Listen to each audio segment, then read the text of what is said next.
এরপরে একটি অত্যন্ত গুরুত্বপূর্ণ ঘটনা ঘটে যায়, তা হলো চৈতন্য গবেষক ও চৈতন্য অনুসন্ধানকারী ডক্টর জয়দেব মুখোপাধ্যায় 1995 সালে 17 এপ্রিল রহস্যজনকভাবে খুন হন। কারণ মহাপ্রভুর মৃত্যুর 462 বছর পর তিনি প্রমাণ করতে চলেছিলেন যে কে বা কারা মহাপ্রভুকে গুম করে খুন করেছিল।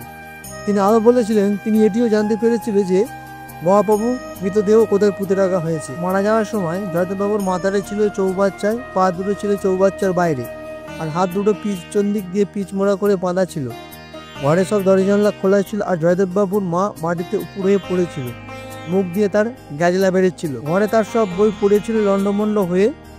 এত কিছু পরেও উড়িষ্যার পুলিশ তার মৃত্যুকে আত্মহত্যা বলে চালাতে চেয়েছিল, আর জয়দেববাবুর মা পুরীর এক হাসপাতালে বিনা চিকিৎসায় মারা যায়। এইভাবে দীনেশ সেন তার বৃহৎ বঙ্গ বইতে তিনি লিখেছেন, সেদিন অপেরার দিনের বেলায় 3টার সময় গুন্ডিচা বাটির দরজা খোলা হয় নাই।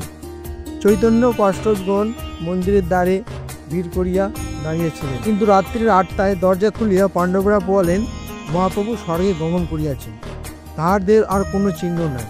শ্রী চৈতন্য যদি দিনের বেলা 3টার সময় মন্দিরের মধ্যে দেহত্যাগ থাকেন, তাহলে আমরা জানি ওই দিন রাত 8টা পর্যন্ত দরজা খোলা হয়নি। বেলা 3টা হইতে রাত্রির 8টা পর্যন্ত সেই গৃহের পাণ্ডবরা খিল লাগিয়া কি করেছিলেন। মন্দিরের মধ্যে দেবগৃহে প্রকোষ্ঠ সংলগ্নে বৃহৎ মণ্ডপের এক কোণে তাহাকে সমাধি দেওয়া হয়। প্রতাপ রুদ্রের অনুমতি লইয়া সম্ভবত এইরূপ কাজ করা হইয়াছে, যেহেতু উক্ত পুস্তকের একখানিতে লিখিত হইয়া বহু কুশমালা সেই মন্দিরের গুপ্তদ্বার দিয়া তখন লইয়া যাওয়া হইছে। পুরীর পাণ্ডবদের মধ্যে আরেকটি ভীষণ প্রবাদ প্রচলিত আছে, তাহা আমি কথা শুনিয়েছিলাম।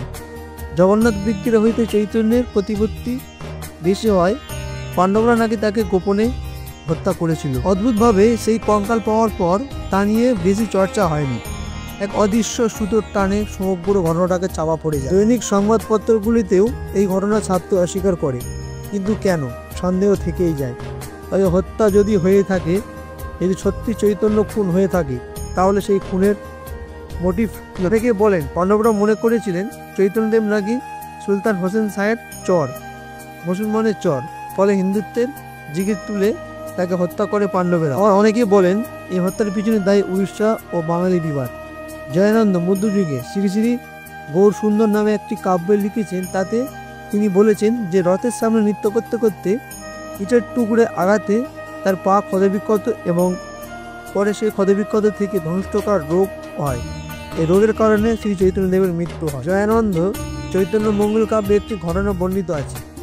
জয়ানন্দ তার কাব্যে এক জায়গায় লিখেছে, এখানে রথযাত্রার সময় ইটের আঘাতে ক্ষতবিক্ষত পা নিয়ে টোটগোপীনাথ মন্দিরে ছিলেন এবং সেখানে সেপ্টিসেমিয়া রোগে আক্রান্ত হয়ে তার মৃত্যু হয় বলে ধরে নেওয়া যেতে পারে। আবার ঈশ্বর দাস তার চৈতন্য ভগবতে লিখেছেন যে চন্দন যাত্রার সময় ভাবিষ্ট চৈতন্যদেবের হাত থেকে চন্দনের পাত্র পড়ে যায়।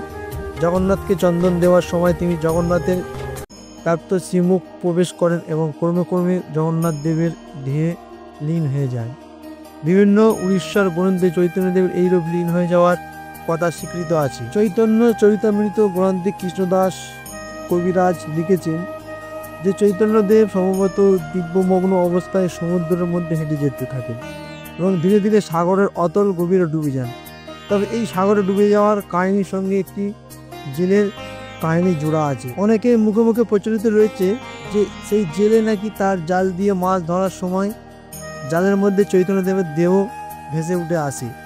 তা ছিল লম্বা প্রায় 6 থেকে 7 ফুটের মধ্যে। জেলেটি তখন তার দেহ ডাঙর তুলে বালি পরিষ্কার করে দেয় এবং তার অনুগামীরাও এই সংবাদ পেয়ে ছুটে আসে।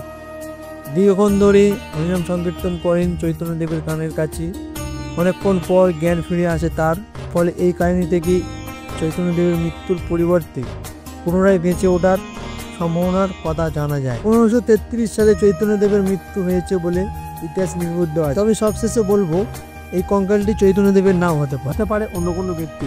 একমাত্র সঠিক পদ্ধতিতে বা নিরপেক্ষ সাপেক্ষ ডিএনএ পরীক্ষার মাধ্যমে এর যথাযথ সত্য উদ্ঘাটন করা সম্ভব, কিন্তু এটা বছরের পর বছর পেরিয়ে যাওয়ায় আজ পর্যন্ত এর কোনো চোকাচা নেই বললেই চলে। প্লিজ বন্ধুরা, ভিডিওটি কেমন লাগলো এই বিষয়ে আপনাদের মতামত অবশ্যই কমেন্টে জানাবেন। যদি ভিডিওটি ভালো লেগে থাকে তাহলে অবশ্যই লাইক শেয়ার সাবস্ক্রাইব করতে ভুলবেন না।